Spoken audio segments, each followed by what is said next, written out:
reminds me of that old school commercial of the little chia pets. Chia! Alright guys, you see this title. We are back with yet another reaction, and this time we're just coming through with new stuff. I'm experimenting over here. We're watching something that I have admittedly heard of a couple years ago or something like that. Just never filmed it. Don't know why, but we're here now. This is the Ricky Gervais Show pilot episode. So season 1, episode 1, and it looks like this one's called Space Monkey. Interesting title. But I guess we'll just have to see what they're talking about. As usual, I did the good old-fashioned Google search to get myself somewhat up to date on what this is, and it appears to be like a cute little animated podcast. But it turns out that this show was not always a podcast. I think I read that it started off as like a radio show, and then it became a podcast and got a lot of attention for that. And now, I think it was on HBO, and so for the HBO version, they animated it. And I know Ricky Gervais is in here, obviously, that's the name of the show. His friend Carl Pilkington, and whom I've also heard of, but I've never taken the time to look into these people. For some reason, I saw this stuff a while back and just never reacted to it. But today is the day. So without further ado, let's take a look. Hello and welcome to the Ricky Gervais Show with me. Oh, it's becoming animated. Oh, that is so cute. I just have to pause for a second. That is adorable how they did it. It speaks to like the old school cartoon vibe. And tell me why the drawing for Ricky Gervais kind of gives me Flintstone vibes. Really? I was thinking of the cast of Charlie Brown. That could be like this. So it's like a mix of animation drawing style. We should do that. Have mercy. Turn ourselves into a cartoon. That would actually be really cute. Or would that be less personable to y'all? Let us know. Round-headed buffoon, that is Carl Pilkington. Oh no. Not a buffoon. Yeah. This is so cute. You probably know me from such works as The Office and Extras. We'll be watching The Office, the UK version too.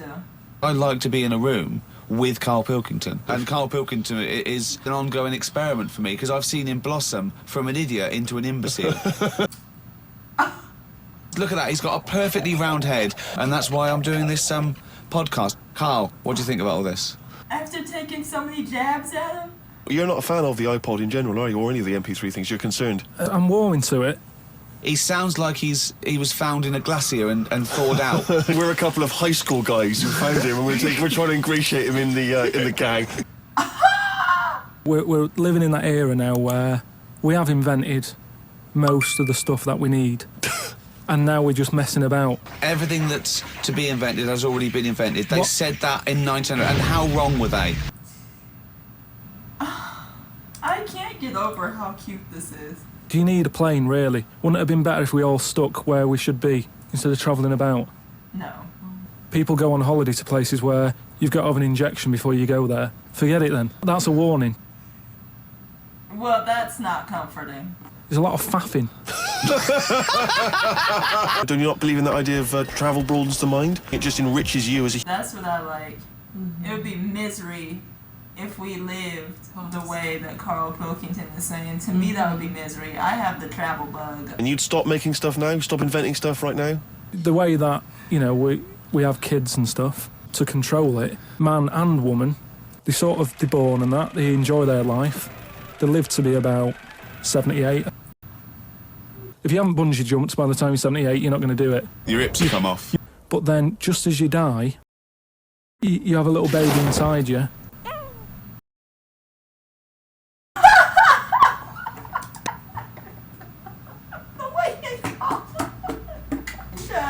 This was so smart to turn this podcast into an animated series.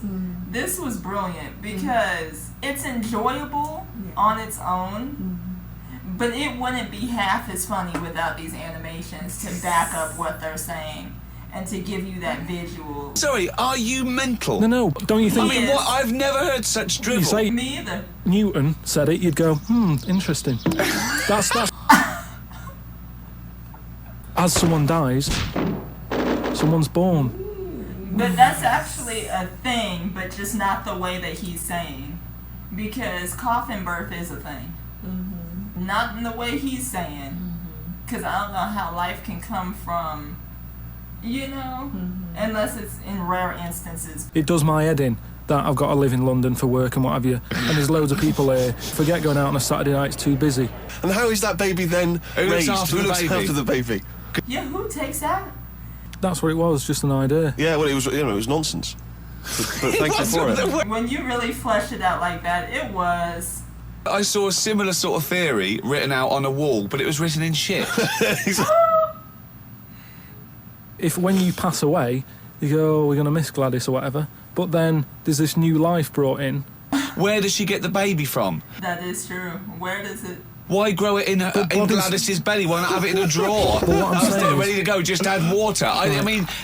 Everyone's different, but Carl, I don't know if he's just purely joking and he has just like this really dry sense of humor, or if he's low-key serious and he's naturally like this, but he just comes off, even at his big grown age, he just comes off somewhat uncomfortable with how the current process of human creation goes. Like, he just sounds so awkward about it, And then poor things, this is so dismal because they never know their parents. You don't know where you came from at that point. Do you know, like they say, people have six senses? Yeah. There's loads more than that. I think I've heard some people say that the seventh sense is like intuition or something like that. I think I've heard that somewhere. I'm just doing a crossword or whatever. There's some woman who's walked in, right, and she's staring at me. I know she's looking at me, and I look up and I look round, she's looking at me. Yeah, it's rubbish. I can kind of see that idea. Because I can feel hot breath without even looking at the breath. I can feel it. What do you mean, caveman wandering, knocking around with a dinosaur? You know the Flintstones is only partly based on fact. Why wasn't the dinosaurs back then just like how we have dogs now? He's thinking of the Flintstones, Yeah, that's what he's when thinking. he puts out the saber-toothed tiger. Yeah, and he mixes his concrete in a pelican. Yeah. Oh, chimpanzee that monkey news. Are you familiar with the one that went into space? Oh, this is why it's called Space Monkey. It was like, hit the red button, and it hit the red button, they'd give it a banana. It's just like a dog, isn't it? It's called Pavlovian conditioning. That's what I was thinking. How can they be sure that it's going to press the button at the right moment? Because it's got headphones on. Ha! Carl has quite the imagination. What's to stop it from just hitting it any old time? Because it's a monkey and it's not a human. Because it's trained now. But It's anyway, trained, so it's fully listen. trained, yeah, So go what on. happened? But that sounds horrible because if he gets addicted to hitting these buttons and getting bananas, honey, I don't know about y'all, but I'm just, whether you tell me to or not, I'm hitting those buttons because I need the banana. I haven't heard anything in these headphones, but I'm hitting that button. Next thing I know, the rocket is ready to self-destruct in 3, 2. Like, It comes to the launch day, everyone's ready, bananas are stocked up and all the rest of it. No, they would not make the monkey launch the rocket. Carl, So- you are living in a cartoon world. So the Literally. So they go and hit the left button and it goes a little bit left. Left button! Right, so- well-known spacecraft command. This is Houston, hit the left button. It goes for the moon, everything's going well. Right. They get up there. Not the banana flag. Honestly, you are brain dead. So it's You're like- one of the... Rather have the monkey drive listen. me home than you. So the thing It's already amazing just hearing the audio. Then the added animations, perfect to illustrate what they're talking about. Then to top it all off, the cherry on top is Ricky Gervais absolutely dragging Carl. It's just added comedy as if this wasn't funny enough. Right. after it done that mission, the monkey enjoyed it and it was like, well, I want to do it again, right? But they were like, So how did they know that? How did they know? just the way it looked and what have you. It was like, Just the way it looked. So- you are a maniac. so the thing, it sort of ended up killing itself because it could never get that buzz that it Right, got. that was That took a dark turn, yes. In your mind, it committed suicide. It went on a crazy bender, drinking drugs and women. And Like then... it does.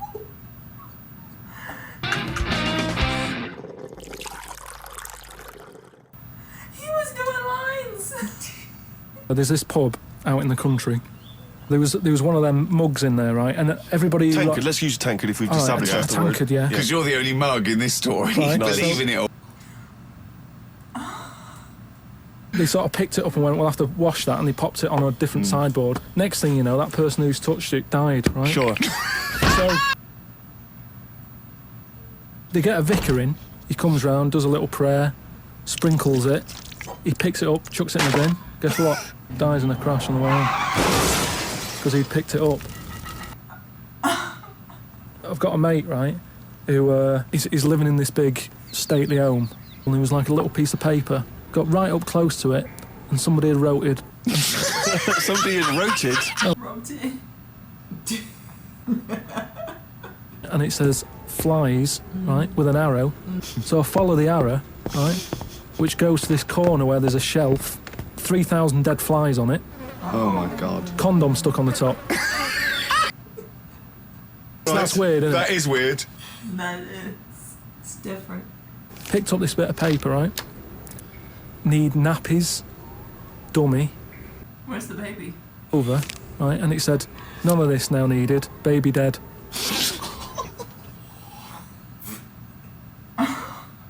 Now that's what I'm talking about when you get a bad vibe, you go, that's who's been in here. That poor baby. Rest in peace to the baby. That is weird. Flies in a Johnny equals bad. That's an interesting story. That was weird. It's now. weird. I don't know. But, It's but Fun, but awkward. Yeah. I just think of his face when he saw that reading it by torchlight. You must have been terrified. It's a bit odd, isn't it? That was It's imagination. different. It's amazing. It is, and of course all this stuff is fake. There's no way any of this happened. Right. No way. No way at all. But it's just his ability to come up with these stories. Right. Did they put a monkey on the moon?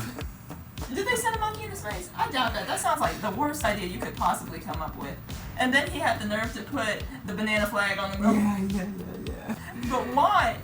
Oh, Before I could even finish typing, guys, all I said was has a monkey. First thing in there was has a monkey been to space? And I didn't tell me even. it's actually happened. I partially. Oh. With the first one attempt by the U.S., which is what they said, because even the rocket in the drawing had USA written on it. In 1948 with Albert I. Y'all named a monkey Albert I. And the first successful recovery of a primate astronaut, being Miss Baker and Abel in 1959. Successful recovery. So they tried to put a monkey up there in 1948. But I guess he didn't come back too well. Rest in peace to the monkey, Albert.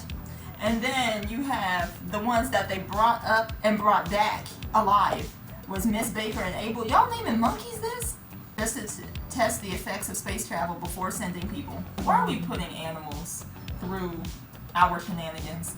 Because I guess they figure it's better to Off an animal before than we it just is a start. human. Yeah. Dang, that's low-key sad. You don't know what that monkey is thinking. He probably scared. That monkey is probably petrified. Poor thing. But it is real. Okay, because I thought I had heard Ricky say that he believes the monkey part being sent up into space. Like, I thought that was confirmed to be true, but I could not get myself to believe that at all. So, Yeah, they didn't teach me that in no. class. I feel like that's a part of history I'm not recalling very well. Hopefully you guys like this enough, and enough of y'all watch this for me to go, okay, this is something they want, because I'm enjoying watching that. So definitely leave a comment below whether or not you want this. Keep it or leave it, you know. Don't forget to like and subscribe while you're at it, because it's all in the same general area. I mean, it's not like you're going out your way to do so. And if you made it this far, you clearly enjoyed yourself. Okay? So get that done as well for me, please. And we will see y'all in our next one. Bye, guys.